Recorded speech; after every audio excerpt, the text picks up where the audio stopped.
Qu'attendre de Tottenham cette année? Eux qui se cherchent encore une identité de jeu depuis leur belle finale européenne en 2019, a dû faire face à un changement d'entraîneur la saison passée. José Mourinho sort en quelque sorte de sa retraite pour prendre les rênes en novembre 2019, succédant ainsi à Pochettino. Avec le Portugais, Tottenham passe de la 14e place à la 6e place en fin de saison. Pourtant, le système de jeu n'est pas toujours bien mis en avant. On a vu que quand même le technicien portugais avait quelques difficultés en championnat, dont des résultats peu satisfaisants contre des membres du top 6. En Ligue des Champions, c'est une catastrophe. Il se fait éliminer dès les huitièmes de finale avec une correction infligée par le petit club de Leipzig. Mourinho reste un coach qui a toujours mieux réussi lors de sa deuxième saison dans un club que lors de sa première. Donc je pense que cette année, il va être davantage attendu en Première Ligue, mais aussi sur le plan européen. D'autant plus qu'il a quand même pas mal de renforts souhaités.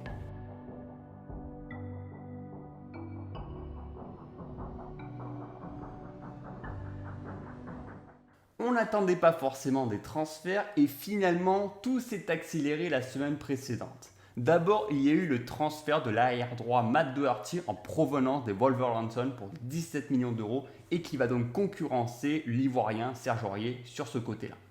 Ensuite, on a eu un bon coup avec l'arrivée du Danois Højbjerg en provenance de Southampton et qui va servir quelque peu de sentinelle devant la défense et qui va donc concurrencer un petit peu plus Tanguy Ndombele. Enfin, les gros coups viennent du Real Madrid. D'abord, l'un des meilleurs latérales gauche la saison passée en Liga, qui était déjà prêté au FC Séville, Sergi Reguilón, qui lui signe pour 30 millions d'euros et qui va donc occuper ce côté gauche en concurrence avec Ben Davies. Lui, c'est un joueur qui sait se positionner sur le terrain, qui sait vraiment gérer ses phases offensives que défensives et qui va faire extrêmement du bien dans le système de jeu de Mourinho. L'autre gros transfert, c'est l'arrivée en prêt de Gareth Bale, qui revient au club de Tottenham 7 ans après l'avoir quitté. Lui, on connaît ses qualités athlétiques, sa qualité de vitesse qui peut justement évoluer sur des contres et qui va parfaitement bien s'adapter au système de jeu de Mourinho. En termes de départ, le Belge Vertonghen s'en va donc à Benfica alors que Kyle Walker-Peters, lui, s'envole pour 13 millions d'euros à Southampton. Pochettino, Mourinho, ce sont deux styles bien différents. Quand l'Argentin privilégie la possession, le Portugais préfère adopter un jeu de contre en utilisant des forces offensives comme Lucas Moura, Son, Hauken. L'arrivée de Gareth Bale ne sera pas de trop dans ce schéma tactique. Le fait d'avoir des joueurs avec des vitesses identiques permet au bloc offensif de se déplacer en même temps et d'amener le danger au même moment. C'est cette chose-là que Mourinho a toujours mis en place et qui n'a pas forcément fonctionné à United parce qu'il n'avait pas ces joueurs-là. Dans le centre du jeu, l'importance d'avoir des joueurs capables de lancer des offensifs mais aussi capables de refermer le jeu. Avoir un profil aussi bien offensif que défensif. Et c'est pour ça qu'il y a des profils de joueurs comme Dele Alli, comme Sissoko, comme Lo Celso qui sont totalement capables d'exercer ce rôle. Ces joueurs doivent être capables de trouver des espaces afin d'apporter un danger permanent pendant 90 minutes. Sans le ballon, c'est un classique Mourinho, comme on dit en Angleterre, park the bus, avec au moins 6-7 joueurs qui forment vraiment un bloc défensif et qui vont vraiment stopper toutes les attaques adverses. On sait qu'il y a des profils de joueurs comme Sanchez, Alderweireld, qui n'ont pas forcément ce profil atypique et qui sont susceptibles de réaliser des fautes dans la surface ou de faire des erreurs défensives. Donc je ne pense pas que ce soit un problème de tactique de Mourinho.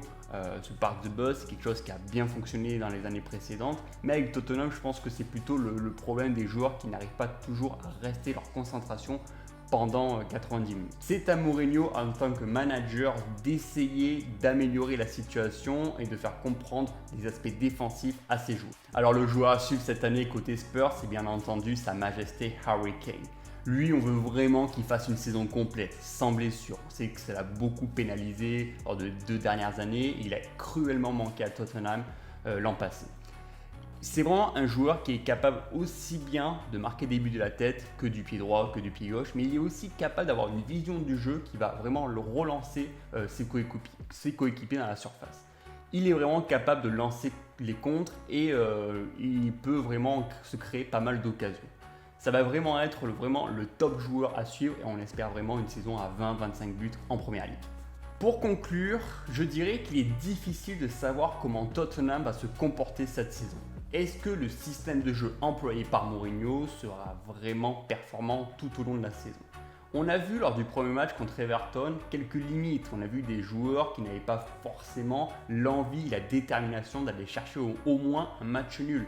On a vu vraiment un manque d'état d'esprit et c'était vraiment affligeant. On était seulement lors de la première journée et j'avais l'impression qu'ils avaient déjà délaissé le championnat. Je ne sais pas ce qui se passe en interne, mais je sais que Mourinho c'est quand même un entraîneur avec du caractère, un entraîneur qui aime dire les choses. Je pense que de par sa communication, lorsque quelque chose ne va pas, il va directement le dire aux joueurs. Et je trouvais ça vraiment aberrant lors de ce premier match, un véritable manque de caractère. Alors, normalement, ça ne devrait pas se passer comme ça tout au long de la saison. On sait très bien que Tottenham est une équipe de contre, une équipe qui va justement défendre très bien pour ensuite lancer les offensifs. Et avec les qualités individuelles que Tottenham a, et avec l'arrivée d'un Gareth Bale, ça peut justement valoriser un peu plus le flanc de l'attaque. Je pense qu'il vaut mieux pour eux oublier ce premier match et se concentrer vraiment sur le futur. Je sais très bien que là, en ce moment même, je suis en train de tourner la vidéo, ils sont en train de jouer contre Southampton et ils sont en train de mener 3-1. Et je pense qu'avec le recrutement qui a été assez intelligent cet été, le fait de doubler les postes, le fait d'apporter un petit peu plus de concurrence aux joueurs qui étaient déjà en place, notamment Dele Alli, Aurier, Ben Davies ou encore Lucas Moura, je pense que ça va leur faire vraiment du bien et ça ne peut faire qu'accroître leur performance. J'ai encore confiance en Tottenham, ça reste une belle équipe, c'est une équipe qui est capable d'aller chercher des victoires. Comment est-ce qu'ils vont adopter leur jeu face aux grosses équipes? Comment est-ce qu'ils vont adopter leur jeu face aux petites équipes? Tottenham se situe un petit peu dans le milieu de tableau, entre la 6e et la 7e place. À voir vraiment comment ils vont pouvoir gérer toutes leurs compétitions. En tout cas, n'hésitez pas à me dire dans les commentaires ce que vous pensez de ce Tottenham 2021. Est-ce que vous pensez que le recrutement a été juste cet été? N'hésitez pas non plus à vous abonner à la chaîne comme d'habitude, à liker la vidéo, à me lancer des petits commentaires en dessous de cette vidéo, à aller sur mon Twitter qui s'est déjà affiché en bas de votre écran. Et moi, je vous retrouve donc très bientôt où enfin on parlera de mes pronostics de première ligue. Salut!